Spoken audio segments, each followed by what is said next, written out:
आज हमने human respiratory system के अंदर जो लास्ट टॉपिक देखना है वो है neural and chemical control of respiration.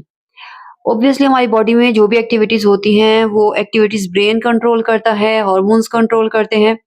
किसी भी रिएक्शन को कम करना है या ज्यादा करना है, दोनों नर्वस एंड केमिकल कोऑर्डिनेशन मिलकर हमारी बॉडी को चला रहे होते हैं। तो रेस्पिरेशन को भी नर्वस और केमिकल दोनों कोऑर्डिनेशंस कंट्रोल करती हैं। पहले हम देखेंगे कि जो नर्वस कंट्रोल है वो रेस्पिरेशन का, वो ब्रेन के कौन से पार्ट्स हैं इसको कंट्रोल करते हैं, और फिर हम बात करेंगे केमिकल कोऑर्डिनेशन की। ये 3 पार्ट्स हैं जो कि रेस्पिरेशन को कंट्रोल करते हैं। फर्स्ट है pons, second medulla and third है स्पाइनल कॉर्ड। नर्वस सिस्टम के चैप्टर में हम देखेंगे ये दोनों हमारे हाइंड ब्रेन के पार्ट्स होते हैं। टोटल हमारे 3 पार्ट्स होते हैं ब्रेन के, fore brain, mid brain and hind brain. तो ये दोनों मौजूद होते हैं हाइंड ब्रेन के अंदर। तो हाइंड ब्रेन के ये 2 पार्ट्स एंड आपके वर्टेब्रल कॉलम के अंदर मौजूद स्पाइनल कॉर्ड, ये तीनों मिल के आपकी रेस्पिरेशन को कंट्रोल करते हैं। पोन्स के अंदर 2 रीजन्स जो कि रेस्पिरेशन को कंट्रोल करते हैं, उसमें से एक को हम कहते हैं एपन्यूस्टिक और सेकंड को हम कहते हैं न्यूमोटैक्सिक।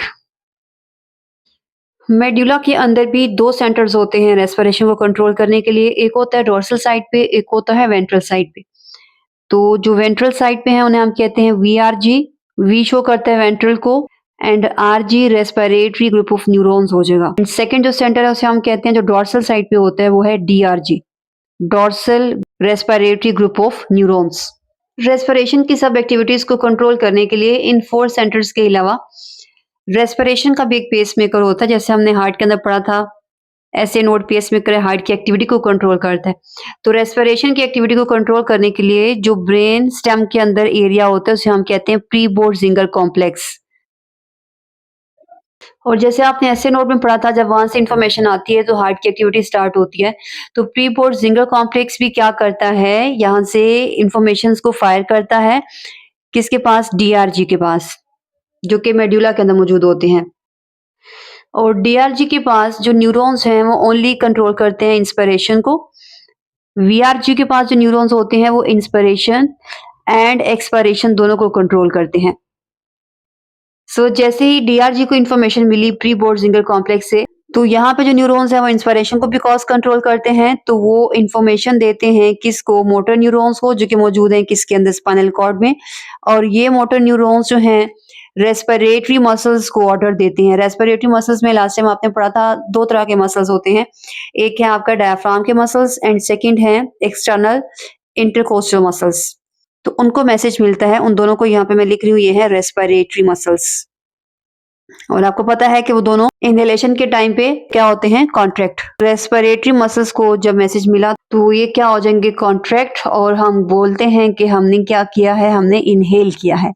नॉर्मल इनहेलेशन के टाइम पे ओनली डीआरजी के जो न्यूरॉन्स होते हैं वो काम कर रहे होते हैं। जब डीआरजी को प्री बोर्ड-ज़िंगर कॉम्प्लेक्स ट्रिगर कर रहा होगा तो ये सारी इंफॉर्मेशन फ्लो करेगी, मसल्स कॉन्ट्रैक्ट होंगे। जब यहाँ से कोई इंफॉर्मेशन डीआरजी के ऊपर फायर नहीं की जा रही होती है तो इट मीन्स के यहाँ पे ये वाले न्यूरॉन्स जो हैं इंस्पिरेशन के, ये भी एक्टिवेट नहीं होंगे। मोटर न्यूरॉन्स को भी मैसेज नहीं मिलेगा, और जो मोटर न्यूरॉन्स हैं वो रेस्पिरेटरी मसल्स को भी एक्टिवेट नहीं करेंगे, तो वो कॉन्ट्रैक्ट भी नहीं होंगे। तो उस केस में क्या हो रहा होगा, मसल्स जो हैं वो रिलैक्स हो रहे होंगे, और उस टाइम पे हम कहते हैं हमारी बॉडी किस फॉर्म में है, क्या कर रही होगी, एक्सहेल। एंड लंग कैपेसिटीज में एक टर्म आपने पढ़ी थी फोर्सफुल इनहेलेशन की। तो जब कभी आप नॉर्मल इनहेलेशन करते हैं तो ओनली ये वाले जो न्यूरॉन्स हैं ये एक्टिवेट होते हैं, और अगर आपने कभी फोर्सफुली इनहेल करना हो तो तब वो एक्टिवेट करवाते हैं वीआरजी को, जो कि हैं ventral respiratory group of neurons. जब ये एक्टिवेट होते हैं, ऑब्वियसली ये नॉर्मल मसल्स के साथ और एडिशनल मसल्स जो कि फोर्सफुल इनहेलेशन के अंदर इन्वॉल्व होते हैं उनको क्या करेंगे, एक्टिवेट करवाएंगे और करवाएंगे फोर्सफुल इनहेलेशन। तो यहाँ पे थी ओनली हो रही नॉर्मल इनहेलेशन, और ये जो है एक्टिवेट होंगे उस केस में जब क्या करना होगा, फोर्सफुल इनहेलेशन।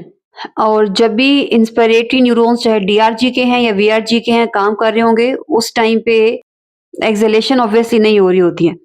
तो ये वाले जो वीआरजी के एक्सपिरेशन के न्यूरॉन्स हैं ये उस टाइम पे क्या होते हैं, इनएक्टिव फॉर्म में होते हैं और काम नहीं कर रहे होते हैं।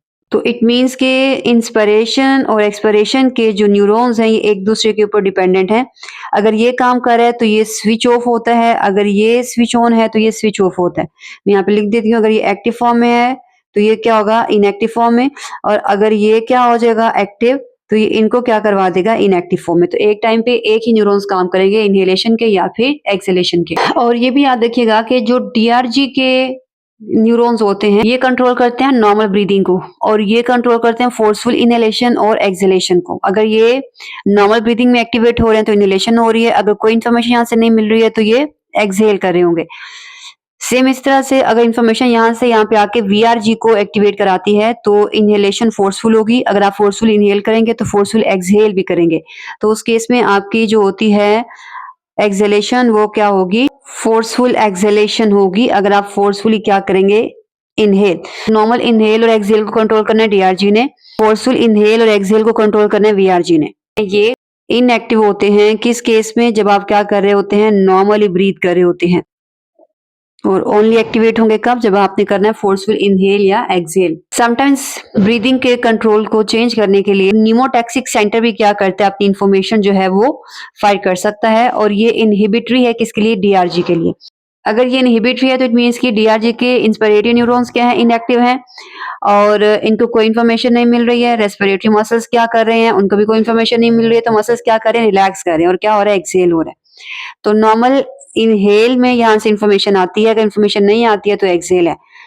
यहाँ से भी इंफॉर्मेशन आ सकती है, क्या करने के लिए, इनहेल को रोकने के लिए और एक्सहेल को स्टिमुलेट करने के लिए। और ये जो पोन्स के अंदर एपन्यूस्टिक सेंटर है ये क्या करता है, एक्टिवेट करता है। इसके जब एपन्यूस्टिक सेंटर यहाँ पे इंफॉर्मेशन फायर कर रहा है डीआरजी के ऊपर तो इनहेलेशन हो रही है, और जब ये नहीं करेगा तो एक्सहेल होगा। यहाँ से इंफॉर्मेशन आ रही है तो एक्सहेल हो रहा है, तो यहाँ से नहीं आ रही है तो इनहेल हो रहा है। तो ब्रीदिंग के नर्वस कंट्रोल में हाइंड ब्रेन के इन दो एरियाज के नेम याद रखिएगा। इन एरिया में कौन से सेंटर्स हैं, नॉर्मल ब्रीदिंग में कौन सा ग्रुप एक्टिवेट होता है, कहाँ से इंफॉर्मेशन आती है, इंफॉर्मेशन आएगी तो इनहेलेशन होगी, नहीं आएगी तो एक्सहेल होगा। एंड सेम इसी तरह से पोन्स के ये वाले भी दो सेंटर्स क्या करते हैं, इनहेल और एक्सहेल को कंट्रोल करते हैं। जब न्यूमोटैक्सिक इस पे इंफॉर्मेशन फायर करेगा तो ये इसको इनहिबिट कराएगा, मींस कि ये सारी जो इंफॉर्मेशन है ये क्या हो जाती है, रुक जाती है, और एक्सहेल करेंगे। और अगर यहाँ से इंफॉर्मेशन आएगी तो ये इंफॉर्मेशन जो है ये कंटिन्यू रहेगी, ये इसको प्रमोट करता है, और रेस्पिरेशन की, इनहेलेशन के पाथवे को ये क्या करता है, प्रमोट करता है। और ये जो वीआरजी है ये ओनली उस केस में एक्टिवेट होता है जब यहाँ से इंफॉर्मेशन आके इसको एक्टिवेट करती है, फोर्सफुल इनहेल करने में यूज किया जाए। सेकंड कंट्रोल जो रेस्पिरेशन का है वो है chemical control. And chemical control के लिए जो स्ट्रक्चर्स होते हैं उन्हें हम कहते हैं वो है कीमोन सेंसिटिव बॉडीज। और ये जो कीमोन सेंसिटिव बॉडीज होती हैं ये मौजूद होती हैं दो रीजन्स में हमारी बॉडी के। फर्स्ट बॉडी है उसे हम कहते हैं एओर्टिक बॉडी, सेकंड को हम कहते हैं carotid body. Aortic chemosensitive body होती है, ये आपने हार्ट के स्ट्रक्चर में मेन आर्टरी पड़ी थी जो कि लेफ्ट वेंट्रिकल से निकलती है, एओर्टा, तो ये मौजूद होती है एओर्टा की बेस पे। और कैरोटिड बॉडी जो है ये कैरोटिड आर्टरी की बेस पे मौजूद होती है। कैरोटिड आर्टरी वो आर्टरी है जो कि हार्ट के सेल्स को ऑक्सीजन एंड न्यूट्रिएंट्स क्या करती है, सप्लाई करती है। दोनों बॉडीज हैं ये मोर सेंसिटिव होती हैं किसके लिए, partial pressure of carbon dioxide के लिए। तो इट मीन्स कि जैसे ही इसकी अमाउंट ज्यादा होती है दोनों एक्टिवेट होती हैं, और जो भी हमारी रिक्वायरमेंट होती है एक्सहेलेशन के लिए उसको एक्टिवेट करती हैं, और इनको क्या करवाती है, कार्बन डाइऑक्साइड को रिमूव कराती हैं बॉडी से। सो केमिकल कंट्रोल में इतना ही याद करना है आपने कि दो कीमोसेंसिटिव बॉडीज हैं जो कि केमिकल्स को सेंस करती हैं, और यहाँ पे हम कार्बन डाइऑक्साइड की बात कर रहे हैं, और जैसे ही कार्बन डाइऑक्साइड ज्यादा होती है हमारे बॉडी में तो ये दो कीमोसेंसिटिव बॉडीज जो कि एओर्टा की बेस पे है या फिर कैरोटिड आर्टरी की बेस पे होती है, एक्टिवेट होती हैं, और एक्सहेलेशन का जो मेथड होता है उसको एक्टिवेट कराती है। लेस सेंसिटिव हैं बॉडीज पार्शियल प्रेशर ऑक्सीजन के लिए, तो जब ये ज्यादा अमाउंट में है तो ये ज्यादा एक्टिवेट नहीं होती है, इनएक्टिव ही रहती हैं, लेकिन एक्टिवेट तब होती हैं जब कार्बन डाइऑक्साइड क्या हो जाता है, ज्यादा हो जाता है, और एक्सहेलेशन को कंट्रोल करेंगे। ये लास्ट टॉपिक था हमारा ह्यूमन रेस्पिरेटरी सिस्टम के अंदर। नेक्स्ट इंशाल्लाह हम बायोकेमिस्ट्री के कार्बोहाइड्रेट्स को स्टार्ट करेंगे।